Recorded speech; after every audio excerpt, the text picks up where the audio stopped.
사무엘하 19장 9절에서 15절 말씀 교독합니다. 오늘 말씀은 다윗이 예루살렘으로 환궁하기 위해서 이스라엘 전체 지파의 마음을 모으는 것을 내용으로 하고 있습니다.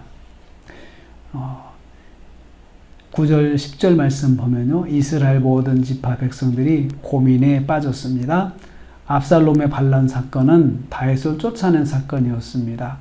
이스라엘 지파들이 동조하여 일어난 사건이었습니다.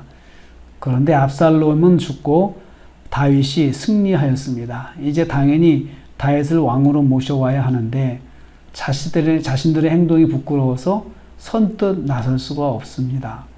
블레셋 사람들의 손에서 이스라엘을 구원한 다윗 왕의 은혜를 기억한다면 빨리 나서야 했습니다. 그런데 주저하고 있으니 답답하기만 하였습니다. 왜 너희가 왕을 도로 모셔올 일에 잠잠하고 있느냐? 논쟁만 하고 있습니다. 서로 논쟁만 하죠. 그들은 말만 하고 결단을 못하고 있습니다. 잘못된 것을 바로 잡으려면 용기와 결단이 필요합니다. 자기들이 다윗 왕을 쫓아내는 일에 앞장섰기 때문에 자기들이 다시 다윗 왕을 모셔오고 싶지만 말만 하고 나서지 못하고 있습니다. 결단해야 됩니다. 잘못된 것을 바로잡으려면 용기와 결단이 필요합니다.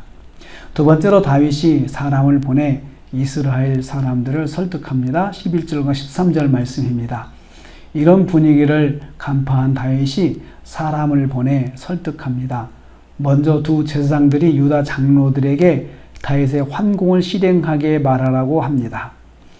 너희는 어찌하여 왕을 궁으로 모시는 일에 나중이 되느냐고 했습니다.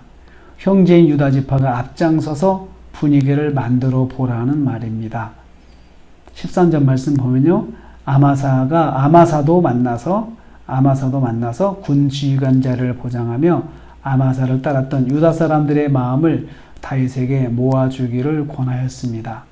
다윗이 이처럼 흩어진 민심을 수습하기 위해서 애쓰고 있습니다. 심지어 자기를 배신하고 자기에게 대적했던 아마사도 군지휘관 자리를 보장하면서 한번 나서보라고 그렇게 권하고 있습니다. 하나님의 역사는 자신이 해야 할 최선을 포함하고 있습니다. 그냥 앉아서 되는 것이 아니고 자기도 해야 할 일들을 해야 합니다. 그리고 하나님께서 역사하시기를 기대해야 되는 것입니다. 세 번째로 다윗이 모든 유다 사람들의 마음을 모았다 했습니다. 14절 15절 말씀입니다. 다윗의 이러한 노력에 유다 사람들이 반응하였습니다. 각각 왕에게 전가를 보내서 다윗이 돌아오기를 구하였습니다. 지파 장로들과 지역의 리더들이 여론을 만들어서 마음이 하나 되게 하였던 것입니다. 유다 사람들은 압살롬을 선택했던 자신들의 과오를 뉘우치고 다윗이 돌아오도록 간청하였습니다. 드디어 다윗 왕의 행렬이 요단강에 도착하였습니다. 유다 족속들이 다윗을 맞이하러 요단강으로 나왔습니다. 다윗이 다시 백성들의 환영을 받으며 원래의 자리로 돌아갈 수 있게 되었습니다. 지도자는 백성의 마음을 얻어야 합니다. 그래서 다윗이 백성들의 마음을 얻고자 여러 가지로 노력하는 모습이 오늘 말씀에서 보여지고 있습니다. 하나님의 역사를 위해서 내가 해야 할 최선의 노력을 해야 한다는 것 우리가 기억하기를 원합니다. 하나님의 역사는 그냥 앉아서 되는 것이 아니고 내가 해야 할 최선의 내 역할도 해야 된다는 것입니다.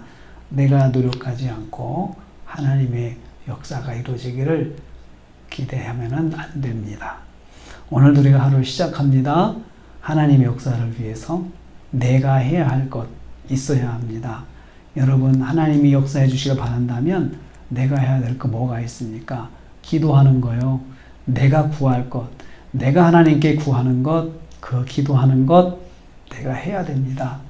또 내가 하나님 역사를 위해서 말씀을 읽고 또 하나님의 음성을 들으려고 하는 것 내가 해야 되는 것입니다. 내가 할 것을 최선을 다해서 하나님의 역사를 기대하는 하루가 되시기를 주님의 이름으로 축복합니다. 기도하겠습니다. 하나님 감사합니다.